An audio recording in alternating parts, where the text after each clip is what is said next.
Olá pessoal, para a gente concluir aqui a parte de Aristóteles, hoje vamos falar um pouquinho sobre o Aristóteles e a política. Primeira coisa importante da gente pensar do Aristóteles é a definição dele sobre o ser humano, que ele vai dizer que o homem é um animal social, um animal político. Político vem de polis. Então, o Aristóteles vai dizer que é somente na polis que o homem se realiza plenamente como um animal racional. Por quê, pessoal? A vida em cidade é uma vida complexa. A gente já sabe que a vida no campo ela é relativamente mais simples, porque ela se move no ritmo da natureza.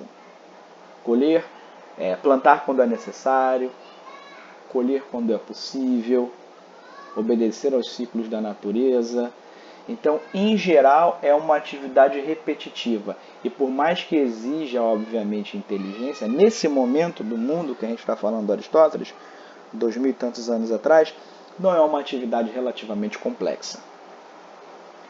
Entretanto, a vida na cidade é uma vida complexa. Porque além das N profissões que podem ser exercidas para se ganhar a vida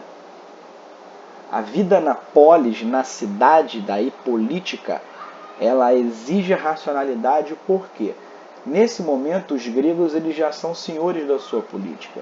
Então são os cidadãos que decidem os rumos da sua vida política. Para isso é necessário o uso da razão. Daí é importante essa frase. Por que é só na polis, segundo Aristóteles, que o homem se realiza plenamente como animal racional? Então, individualmente, a gente já viu a questão da ética, que o homem busca a felicidade. Se ele busca isso no plano de vista coletivo, ele busca também no plano... se ele busca a felicidade no plano de vista individual, ele também vai buscar isso no plano de vida coletivo. Então, o papel da política é a busca da felicidade comum. Então, a felicidade da polis, que é uma comunidade, lembrando, nós estamos falando de uma comunidade política pequena, se comparado ao número de pessoas que vivem nas nossas cidades hoje em dia, e se a gente levar em consideração que a realidade grega ela é formada por dezenas de cidades-estados independentes. Né? Não há um reino central que governa um vasto território dentro da realidade grega da época.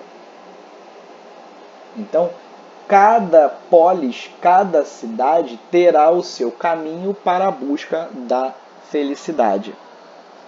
Para isso, há de se desenvolver o que hoje nós chamamos de Estado, que é essa entidade política e administrativa impessoal que administra, que exerce o poder, exerce a soberania sobre um determinado território. Então, o Estado brasileiro, dentro do nosso desenho de território, exerce a soberania aqui.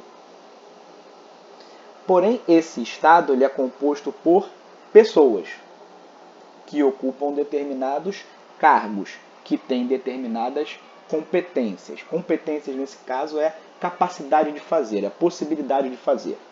Então, o presidente tem um conjunto de competências, que é diferente do governador, que é diferente do prefeito, que é diferente do vereador, que é diferente do delegado.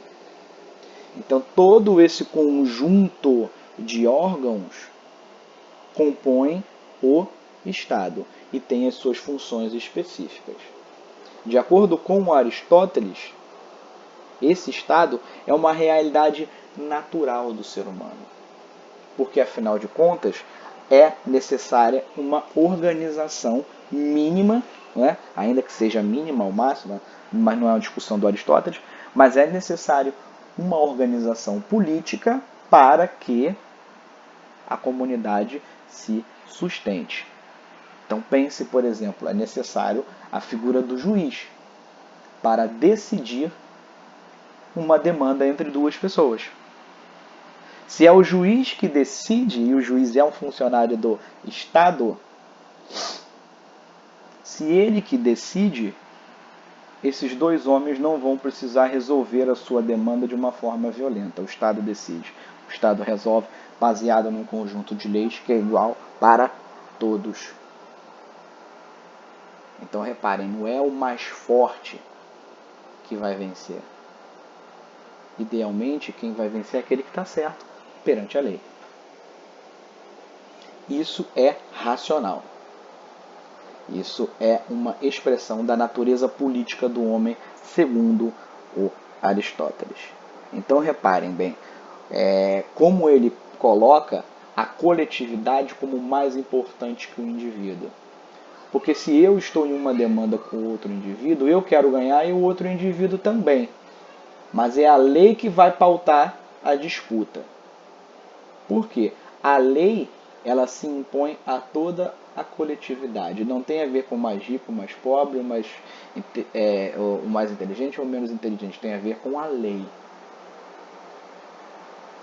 Então reparem, a lei se impõe ao grupo com o objetivo de regular as relações entre os indivíduos, regular minimamente que seja a relação entre os indivíduos. Então os gregos eles tinham essa questão do direito e da lei, porque para os gregos o que difere o homem dos animais é a obediência à lei. O que difere o homem dos bárbaros, os outros povos que os gregos chamavam de bárbaros, os não gregos, é a obediência à lei. E a lei tem que ser racional. Tem que ser igualitária, equitativa. Então, tanto faz se o homem mais rico ou o homem mais pobre da cidade rouba. A lei pune os dois.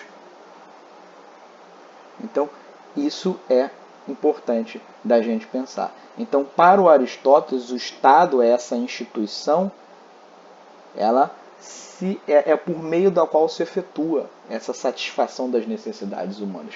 Pensem mais uma vez no juiz. A necessidade humana de buscar a justiça. Então a lei vai tentar dizer o que é justo, o que é injusto e o juiz vai decidir. Ora, ele não está sendo um meio, ele é um meio do caminho para se buscar a satisfação desse caso da justiça. Por isso que o Estado garante a justiça, porque ele vai tratar os cidadãos da mesma forma, baseado num conjunto de leis. O Aristóteles ele vai identificar basicamente 3 formas de governo, que ele vai dividir entre formas de governo positiva e a sua forma correspondente negativa. A primeira forma positiva é a monarquia, ou seja, o governo de mono, arquia, poder de um só, de um rei, por exemplo. Se o rei for um homem virtuoso, que busca a felicidade do coletivo, não há problema nenhum. O oposto da monarquia é a tirania.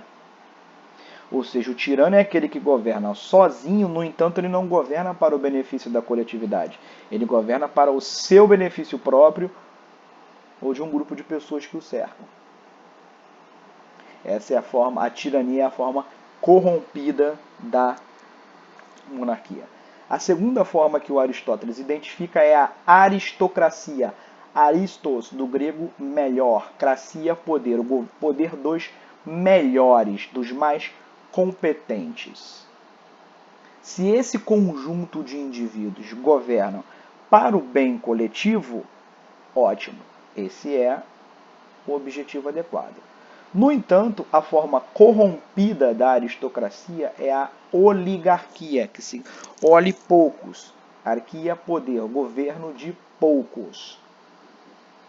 Numa oligarquia, um grupo pequeno de pessoas governa de acordo com os seus interesses de grupo.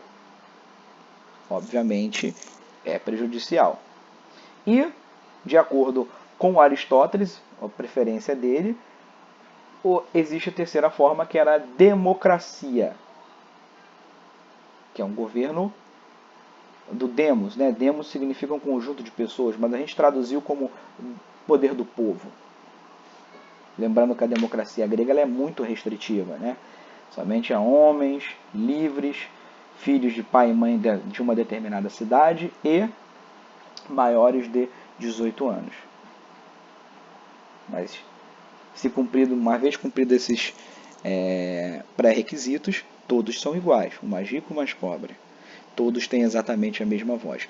E por que o Aristóteles considera a democracia a melhor forma de governo? Porque nela somam-se as virtudes e abafam-se os defeitos.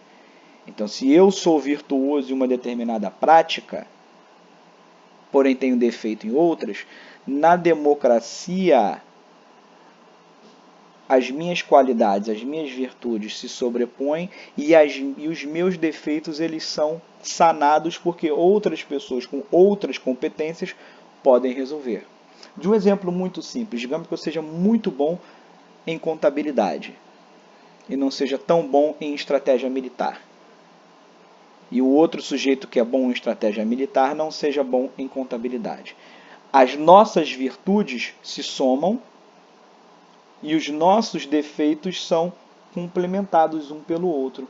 No que ele falha na contabilidade, eu tenho conhecimento. No que eu falho na estratégia militar, ele tem o conhecimento.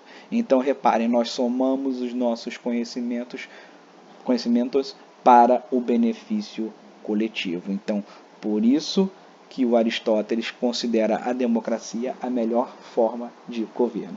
E o contrário da democracia é a demagogia, que é um falso governo popular, em que se fala que o governo é para o povo, no entanto, o governo é para interesses particulares.